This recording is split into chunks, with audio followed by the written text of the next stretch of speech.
Into the wild I'll go, and into the wild I am. It's been a while, freedom child, since I left my roots back home.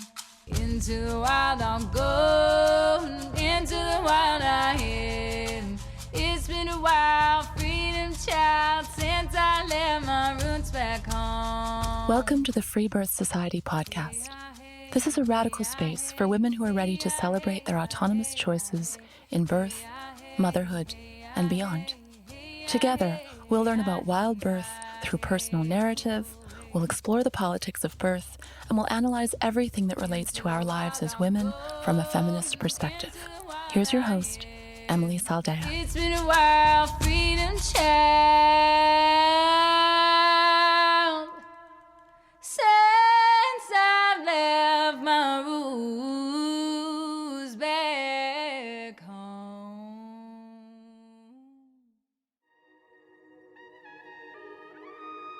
What if I told you that there was an underground, global community of badass women, all swapping wisdom, witnessing and supporting each other in total reverence, and birthing their babes entirely outside of the medical system?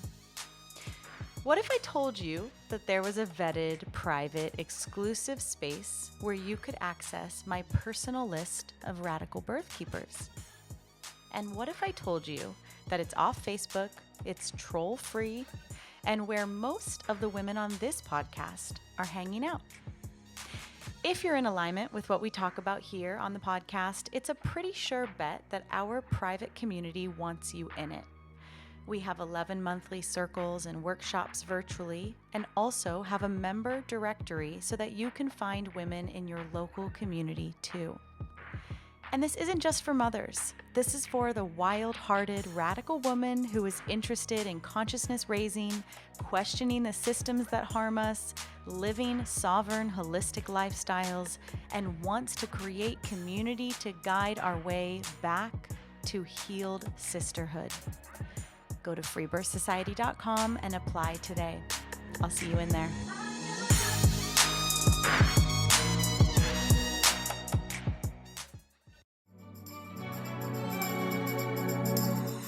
Whitney joins us today to tell the stories of her 2 free births in the past 2 years. Her first with her husband and sister present, and her second in an RV supported again by her family for the slow emergence of her son. Whitney shares the power of witnessing other women walk through wild pregnancy and free birth in our private online membership, and reflects on how grateful she is to have created the life she is living.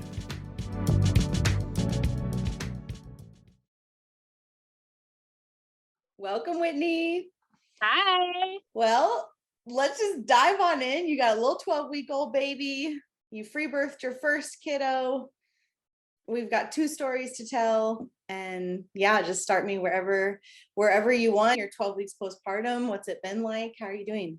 Yes, so much. I'm really deep in the motherhood journey right now. I have 2 babies under 2, so that keeps me I feel like each phase is elongated because one baby goes through it and then I'm getting to restart with the second. But I'm 30 years old now, so I had all of my 20s to figure out who I was, and a lot of things that just time and experiences can't really replace. You just got to go through things. And one of those experiences was, I was on birth control for 10 years, just doing the regular old birth control, living my life. That's how I thought I could have my freedom.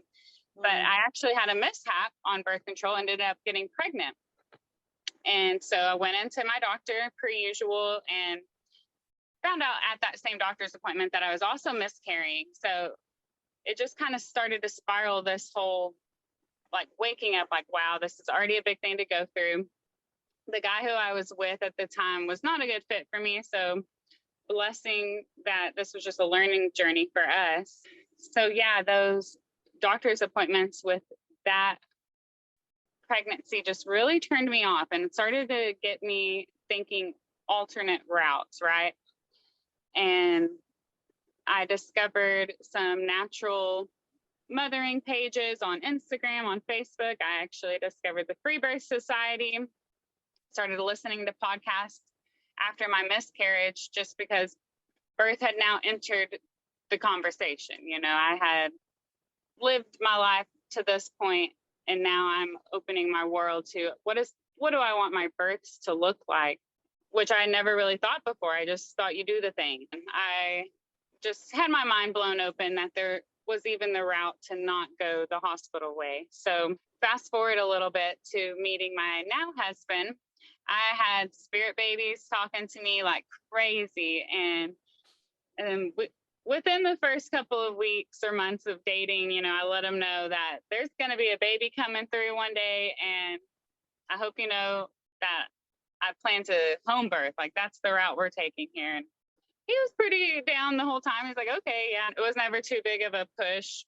He does have 2 older children, and those births were both in the hospital, and of course had some traumatic outcomes with certain things. And we had to do a lot of unpacking for him, a lot of debriefing through those traumas that he went through with his older 2 kids. But all in all, we were both pretty on board with, let's just have this baby at home.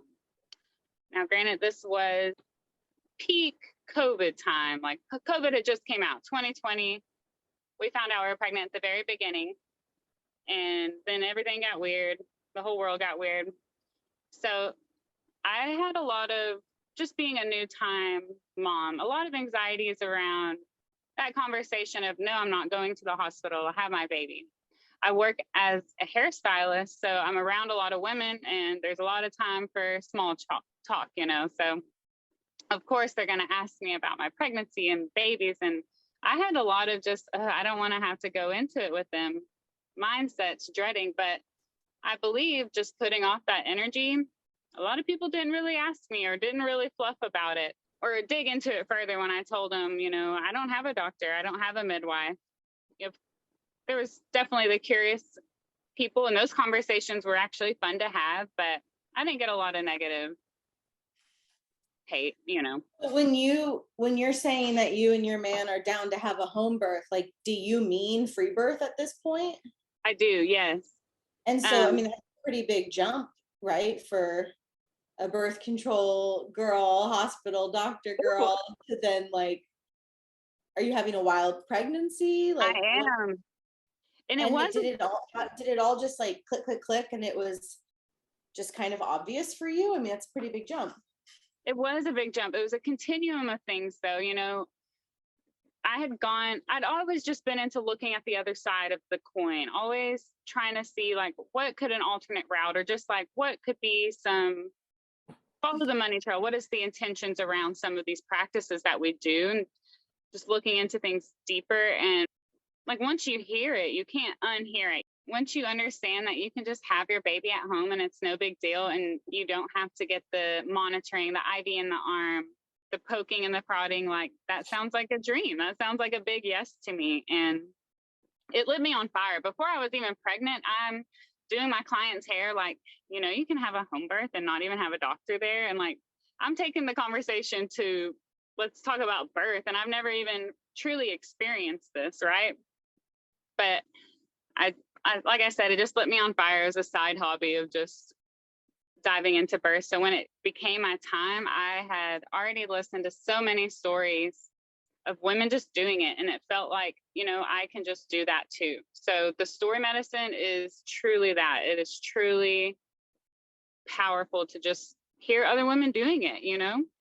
And even without having to listen to a birth podcast to hear those stories, where else do you really just hear birth stories? You know, like, you might hear it once or twice. Especially like positive Positive cool ones. I mean, it's easy to find gnarly ones. Exactly. Everyone's down to tell you their drama that they went through.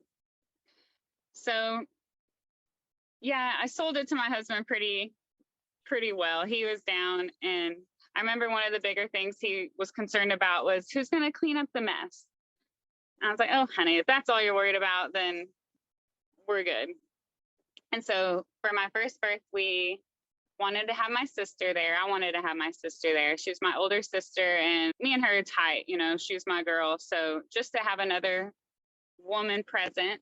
She had had 2 births, not necessarily free births or supernatural at all, but just she'd gone through a birth process twice. So just needed someone who could look me in my eyes when the time was getting, you know, a little hazy, and just remind me that I can do it. So that first pregnancy was just so magical. Everything is just so unknown, and you're dreaming, and you just, everything's so just blissful, it seems, you know. Even the annoyances are just magic because you don't know what's coming. Really, I kept track with my pregnancy as far as weeks go. It was just fun to do. And I feel like that was one of the things that held me up a little at the end, because I decided to stop working completely at 40 weeks with my first, and I didn't end up giving birth till 43 weeks. So I'm just sitting there waiting, and it really starts to get into your head. And my sister at the time lived in Midland, and she decided, okay, I'm 40 weeks along. I'm just going to come and stay with my mom and be close to you. We can do some, you know, walks in the woods together and just spend some quality time before this baby's here. Well, she got a little antsy too, because 2 weeks go by and she's away from her family. Right. And it's like, okay, I need to actually run home real quick and get some things done. So how many hours away did she live from you? She's 5 hours away. So yeah, that's hard. That just, you know, put my husband at, his nerves became higher, and we actually went on a hike and to dinner. And she planned to leave the next day. Where after dinner, said goodbye. And I was just kind of in the whatever phase, like, I'll just call you.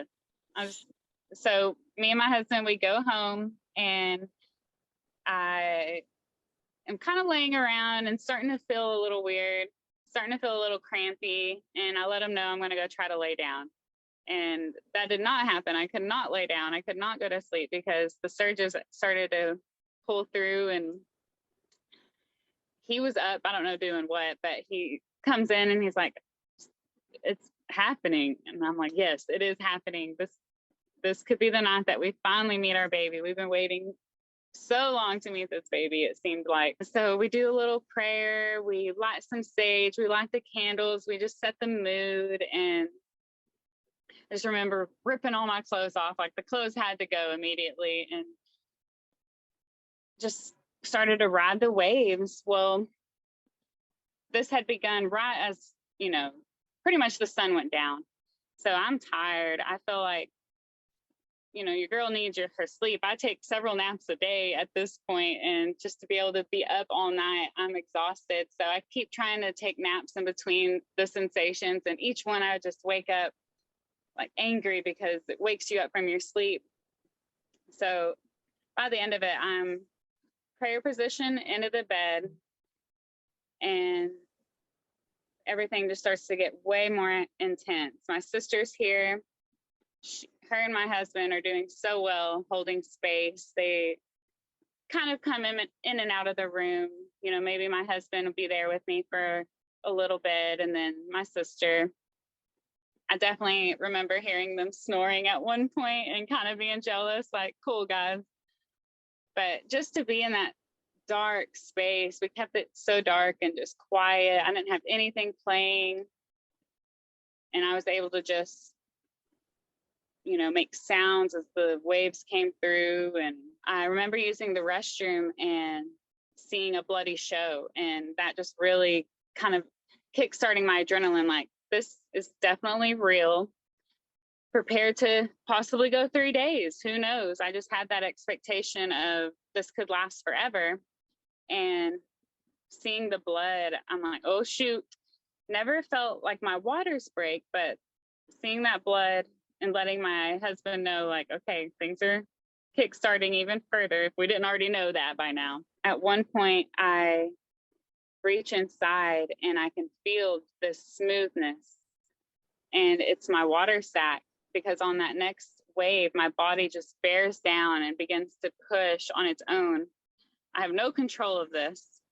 And out pops what seems like a little water balloon, and my wave, the contraction stops, and I'm left there with this water balloon in between my legs. And once the waves stop, everything seems normal. You can talk fine. And I tell my husband, like, do you want to come feel this? And he responds, he's like, no, but I can tell the way he responded that he had been crying. So he's just over there silently sobbing in the corner, just watching me, which was so sweet to reflect on. One of the things my sister, I think the only thing she had said to me the whole time, she had said, on this next wave, I need you to just open up, just bloom, don't hold back. And I really needed to hear that from her, because I had felt like I was going to shit myself. I felt like the poop was coming, and I totally was clenching, or just, I don't know, you hold back. And so those words really hit me. I was like, oh, okay. And so the next wave came, and the baby's head emerged, and my contraction stopped at that point. But I took over myself and was like, no, I'm not stopping here, and pushed the whole baby out. She was born in her sack. The water broke on my husband's hands and sister's hands. They were both behind me at this point. And the relief, the burst of the waters, it was like confetti poppers, like it was just like, ta-da, the baby's here. And I hear my husband say, it's a boy. My sister said, no, it's a girl. And I'm just like, hand me my baby, y'all. Apparently, my husband been crying a little bit. It was dark. He didn't have his glasses in, but bless his heart, they passed my baby through to me, and I just, she's crying, the baby's crying. Oh, it was such a beautiful release. So yeah, they helped me up to the bed, and we just lay there and listened to this little baby girl screaming and crying, and it was magic.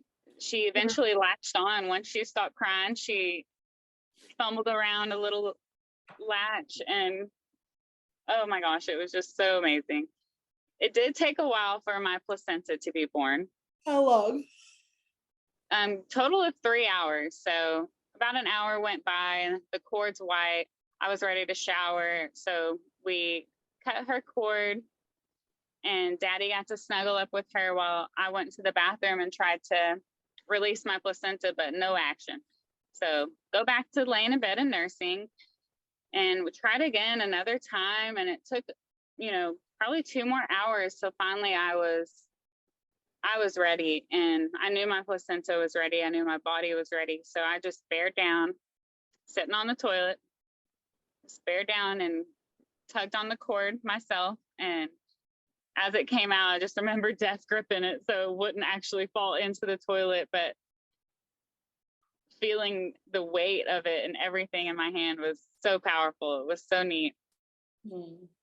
My sister hung around and made some placenta prints, and we did some footprints in the blood, and it was just such a beautiful day. She was born at 6 a.m, so I labored all night.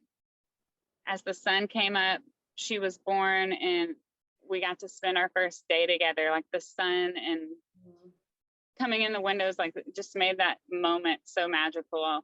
I'll never forget that. How old is she when you get pregnant again? She was about 10 months, 11 months. So how does that go? How's your first year of mothering into?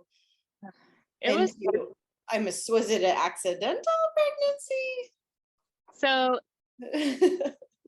well, kind of, sort of. It was, well, so what happened was we actually moved out of our house onto my parents' property in a big, stressful, hectic moment of like, we are moving this weekend. We had been thinking about it. It had been a buildup. There had been signs. We had needed to make this jump, but we had just been lingering for some reason. And it hit us one weekend. We made this stressful jump and moved out to my parents' property, and we're living in an RV right now. And something about just settling here and having our own place and having our being back where my roots are, and we're tucked away in this little oak grove, like surrounded in nature. Something about it just really set my body in a peaceful state once we moved. And I remember me and my husband were like, I think we could have another baby. And just getting excited about like, yeah, let's have another baby. Because for a while we thought Luna girl might be our only one. Oh, really? Well, it was briefly thought, you know, he has his 2 older kids and let's just have one more. But I don't know, once it hit us like, yeah, let's have another baby. My body was like, okay, here it is. And boom, we were pregnant. So it just happened super fast once we decided to, you know, but hey, it is what it is. And here we are, we're just doing the thing. So How was that going through another pregnancy so quickly and having a baby? it was a lot. Luna was still breastfeeding, and I breastfed her until she was about 15 months old, I think, until my second trimester or so. And then my milk started to dry up. So weaning her, it was easy, honestly.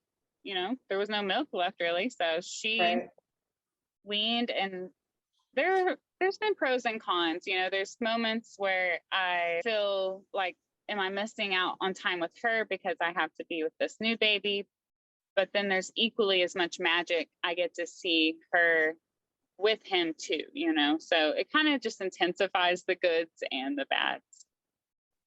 But on all honesty, my second pregnancy flew by. Like there was days I forget I was pregnant. Just I'm keeping up with a toddler. So, or a baby. She was still a baby then. She's just learning to walk and all the things. So my second pregnancy was pretty easy in the sense of I was just pregnant, you know, no doctor appointments or anything. I just was growing a belly. And of course, my girl, she didn't understand anything. So we would talk to her about my belly growing, but she wasn't grasping anything. So there's no hope for that per se. And now that I'm actually in it, it's beautiful.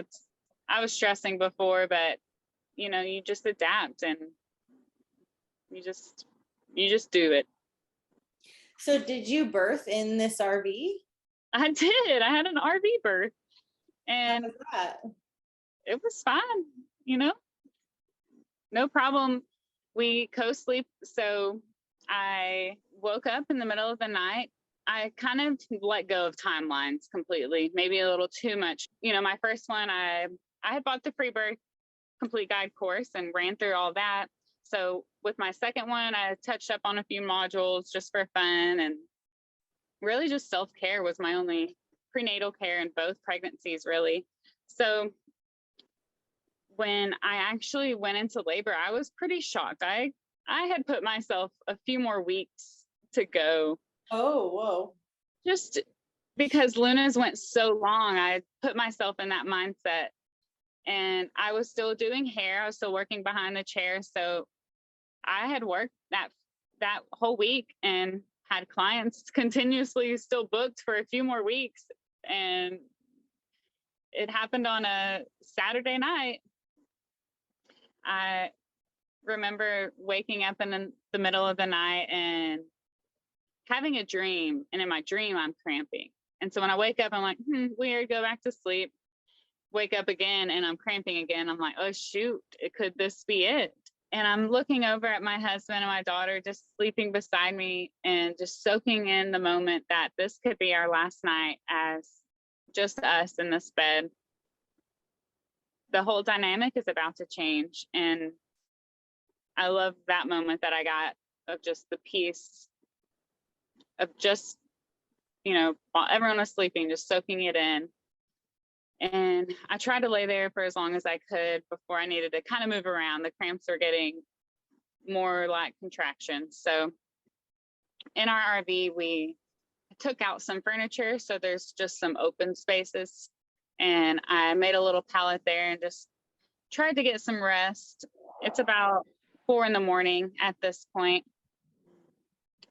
And they just keep rolling in. The sensations just keep getting stronger and stronger. My husband eventually wakes up and I let him know, like, yes, this is happening. the plan was to have my sister around again. She lives here now, so she didn't have a 5-hour drive. So the plan is just to call her and mostly have her help with my daughter.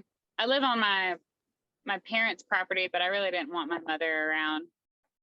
So just kind of having my sister to safeguard us. And I knew I wanted to be a little more private this time, even though the first time was hella private with just my sister and husband. I even caught myself a lot this time just going in the bathroom all alone and wanting to just completely be alone, not watched, you know.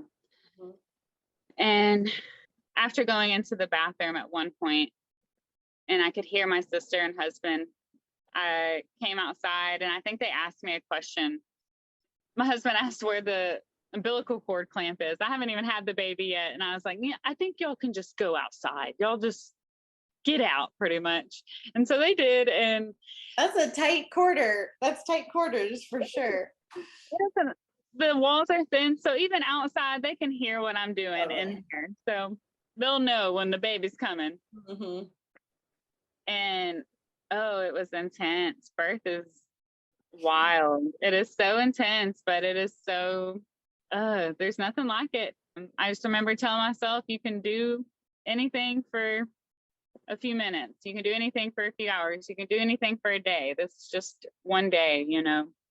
I had really tried to manifest for this birth a slower emergence. I felt like Luna's was really fast, and with hers I experienced quite a bit of tearing, and that healing was a pain, literally, in my ass. And I just didn't want to go through that again. And I had the fear of having that much pain with my toddler and a baby. How am I gonna recover? So really trying to call in a slower emergence for my baby this time. And I'll be damned if it wasn't a slow emergence. It was almost too slow at times. It's like he was hanging in my birth canal and I couldn't sit back. I couldn't move. I had to just stay put and ride out the sensations. He would start to crown and then go back in. And I'm just losing my mind because this is happening, you know. My husband hears me scream, no. And he is concerned, what's wrong? I'm like, the baby. Wait, have you not allowed them back in yet? No. Yeah, I think it's maybe at the very, very end. He came back in. My sister stayed out. I'm just pissed every time he goes back up into the birth canal, but I had asked for this. I known this was okay. So eventually I am down on all fours, hands and knees, and the baby's head emerges. And just his head, the head is just hanging there, and the contraction stops, and I stop, and I'm just chilling. I can hear my husband commentating in the background. He's like, you're doing good, baby. You know, this is good. The head is out. And I'm just commenting back like, yes, next contraction. We got this. This is good. It's okay. All is good. And the next wave came through. This little body just started to emerge out. My husband's like, oh, we got an arm. We got a baby. It's a boy. And this time he was right. It was actually a boy. And it was magical. He hands the baby through my legs again, and I just snuggle that little baby up. He starts to cry right off the bat too. And there's something about that first cry is such a relief. It just fills you with bliss because you know the job is done. You've got your baby here, and the baby is alive and well. So he helps me to bed, and yeah, we just snuggle up. I felt good really quickly after that one, already knowing that I'm pretty sure we avoided tears, and my placenta came a little faster this time. It was still about an hour and a half, but I knew to just kind of give it a little tug and get that done. And yeah, we let little sister come in, and she was like, baby, you know, she knew it was a baby. She knew to be gentle. And so how old is she now when he was born? She's about a year and a half. Wow. About 18 months. Yeah. So she's pretty little. She was very sweet. Thankfully I had lots of help with my mother being close. So, my husband stayed home from work, and then whenever he went back to work, my mom took my oldest so that I could just lay in and rest. And again, I didn't tear with this one, so it was such a easier recovery. I think, just being blessed in that way, because it was a lot easier to get around with the babies. Mm-hmm. But yeah, birth just cracks you open and you become just such a whole new woman after these experiences. How would you say it's changed you the most? Oh, it's changed me in every single dynamic you can think of. I used to bleach my hair. I had rainbow colored hair, full face of makeup 24/7. Now I don't even use soap or shampoo or it's radically shifted every single thing, and it continues to. That needs to be the ad for our membership. Pretty much. From Freebirth to no soap. But I mean, what you're saying is like your dependence on all of these industries, it goes eradicated. It goes forever. You think you stop one thing, why would you stop why stop looking at one department, And how's it been in your marriage with two littles? Oh, it's been so fun. Honestly, it's a lot. We have a lot going on at all times, but it's both where we want to be. And I think that's a big part of it. At the end of the day, we just sit around and are grateful for this lives that we created together, and all the little phases of everything are just ooey and gooey still. So are all four of you in one bed? Yeah. In a queen or a king? It's a queen. And it's a little tight in the RV. We're going to have to get something figured out, especially once the little guy is more mobile, Mm-hmm. I don't know what that move will look like, but we're figuring it out as we go. Awesome. Love it. Yeah, surrender is my motto, and it's all you can do. Surrender to everything. It's the only way to make it. I always think like, okay, guys totally go hike into the Himalayan mountains and meditate by themselves for years, but like try having like two babies in an RV, and finding your zen and finding your peace and making lemonade, and that's saying yes to life in that way is so, there's so many gifts in it, and there's so much, like you said, at the end of the day, to just like really realize how much you're choosing this and how inside your own life you are is so potent. Absolutely. And I think that's the only way that it keeps us thriving in this situation and not just surviving. Totally. I mean, any situation, right? Absolutely. Awesome. Do you have anything else you want to add? I'm just so thankful again for the communities that have been built around Freebirth or birth in general. When women come together, the community is truly medicine to the soul.